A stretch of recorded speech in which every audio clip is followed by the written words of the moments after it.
Hi, we're here at SAP TechEd Las Vegas. I'm Ben Christensen, an Innovation Manager for SAP Next-Gen New York. I'm here with Jamie Skella. He is a co-founder of Horizon State and actually redefining or redesigning the future of democracy on blockchain.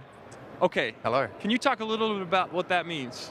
Yeah, I mean, so in a nutshell, really what we're doing is utilizing the post-time forgeable characteristics of a blockchain, of a distributed ledger, and we are creating a facility so that we can have a ballot box which is effectively unhackable. A digital ballot box, of course. Not unhackable. Yeah, so unhackable is a pretty big claim, and most people straight away will go, nonsense, everything is hackable.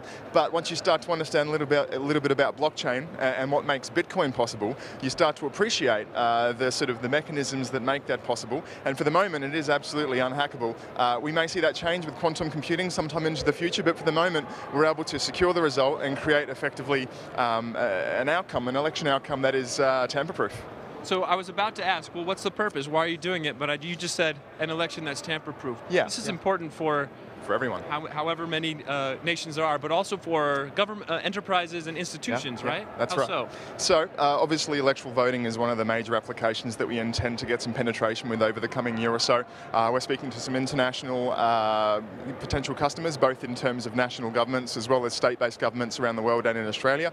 But there's also a great application for enterprise and for large corporates, and so this might be used at annual general meetings, or it might be used by, for example, a global NGO which we're working with on basically creating clarity and trust in regards to results for conservation-related matters and spend. So, yeah. Okay, conservation matters and spend. So how do you develop the trust to present this back to a government, and how has that been going so far? So there is a bit of an education piece. First and foremost, people have to start to understand what the blockchain is and how that works. Right. And we probably don't have time to go into that in just the 2 or 3 minutes that we have left, but there is lots of information on the Horizon State website, and indeed tons of literature online now about how a distributed ledger works and why the characteristics are what we call post-unforgeable.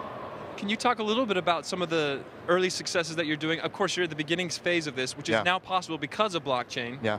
And what that means for democracy. Talk about some of these that are starting up. So we got going working on this tech about 1.5 years ago, and in February we launched our technology for an Australian not-for-profit democratic movement called MyVote. MyVote is a tremendous movement with a fantastic initiative and a great constitution, and effectively they're looking at installing a kind of direct democracy within our representative democracy, and they've been running votes using our technology in Australia since February of 2017, and now we're looking at taking that bigger and broader and further, and indeed engaging with national governments and multinational enterprises and global NGOs to utilize this same sort of unhackable ballot box technology.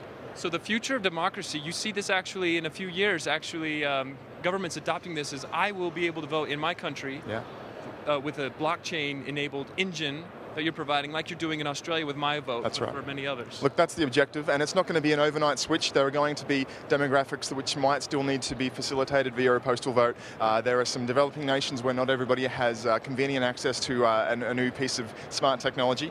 So it's going to be a transition period, but certainly there are opportunities to make this happen quite fast now. So you're saying that other places in the world, I mean places that may not actually have the voting technology that's robust and all, this is actually a solution where they can also leapfrog kind of and get really, really secure.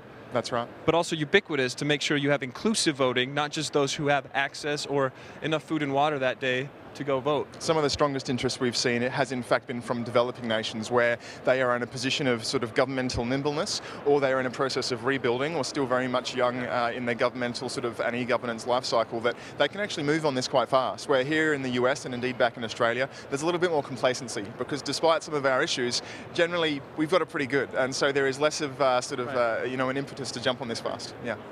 Why did you get involved? You have some purpose that's driving you here, and you were creating this engine. So, I mean, to be honest, I actually registered to vote quite late, and the reason is that I didn't like the idea that I would only be able to choose from a package of policies between 2 major parties in Australia. I like some of these policies and I don't like some of those. I like some of these and not those. Why can't I vote per policy? Why can't you ask me with regularity and immediacy what I think on these policy issues? And so for the longest period, the internet has enabled a potential solution to that, but without the security. And so when blockchain came along, it was almost a no-brainer. It was a perfect application for a distributed ledger, and so that's sort of really what motivated me. It's like, wow, now we can achieve this vision. We can achieve a solution to the reason why I was so late to register to vote, and create better outcomes through this process.